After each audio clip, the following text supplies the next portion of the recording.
নিজের জীবনটাই যেন পাহাড় সমান বোঝা হয়ে দাঁড়িয়েছে বৃদ্ধা রবিরনের।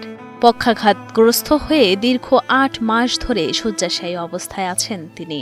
অর্থের অভাবে অসুস্থ রবিরনের উন্নত চিকিৎসা করাতে না পেরে কান্নায় ভেঙে পড়েন নাতি কাকন মিয়া।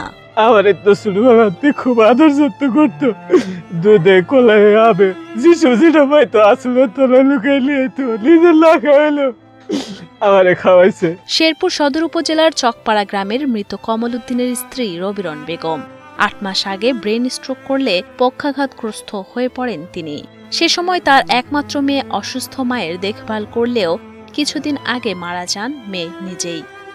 পরবর্তীতে অসুস্থ নানির দেখাশোনা করতে ঢাকায় গার্মেন্টসের চাকরি ছেড়ে স্ত্রী সন্তান নিয়ে গ্রামে চলে আসেন কাকন মিয়া।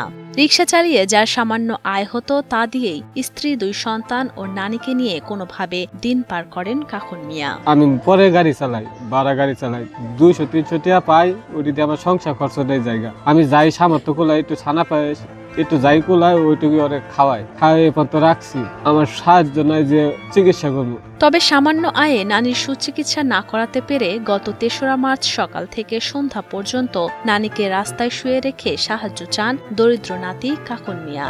সে সময় অনেকেই ৫-১০ টাকা সাহায্য দিলেও সাড়া মেলেনি ইউনিয়নের কোনো ধনাঢ্য ব্যক্তি বা জনপ্রতিনিধিদের। তাই অসুস্থ নানির জন্য সরকার ও সমাজের সহৃদয়বান ব্যক্তিদের কাছে সাহায্য চেয়ে আকুতি জানান অসহায় নাতি কাকন মিয়া। আপাতত আমি না খাইলো এই মুরব্বীরা খাওয়ায় বাসায় আমার মাথার উপরে একটা বট গাছ যাতে ছায়া দেয়। এই দুনিয়াদারি আমার পেটে কিছু না দিলেও চলবে, কিন্তু এই মুরব্বীটা বাচ্চা থাকলে আমার পেট ভরা। বৃদ্ধা রবিরনের সুস্থতা কামনায় কিছু অর্থ দিয়ে সহযোগিতা করেন এলাকার তরুণরা। সেই অর্থ দিয়ে কিছুদিন সংসার খরচ চললেও এখন অনাহারে অর্ধাহারে দিন পার করছে অসহায় পরিবারটি। মনে করলেন কিছুদিন আগে একটা চিন্তা ভাবনা করছিলাম যে আমরা এলাকার পোলাপান মিললে এই মহিলাটার লাগে আমরা কালেকশন করবো। পরে কি পরশু দিনকে বাড়াইছিলাম, বাড়ানোর পরে আমরা 8,500 টাকা মতন তুলছিলাম। তুললে টাকাটা 8,000 টাকা জমা করছি। আর একটা হুজুর নিয়েছিলাম, হুজুরের 350 টাকা দিয়ে আর ওই 200 টাকা দিছি নাতিনেরে দিয়ে। বলছি তোমরা বাজার মজার করে খাও, তোমার নানির কি লাগে না লাগে আঙ্গারে কব আমরা কিনে নিয়ে দেবো। আর তোমার নানিটা যদি মারা যা এরকম বাড়ির মধ্যে কোনো লোক নাই যে তোমার একটা কাপড় কিনে দিব। আর আমরা এলাকা মেলা লোকেরা কইছি যে আঙ্গারে একটু সহযোগিতা করে নিয়ে লোকটা লাগে। এই লোকটা দুনিয়ার মধ্যে আছে খুব কষ্ট হয়ে, যে লোকটার বাঁচানোর লাগে আমরা সবাই আঙ্গুর একটু হেল্প করেন।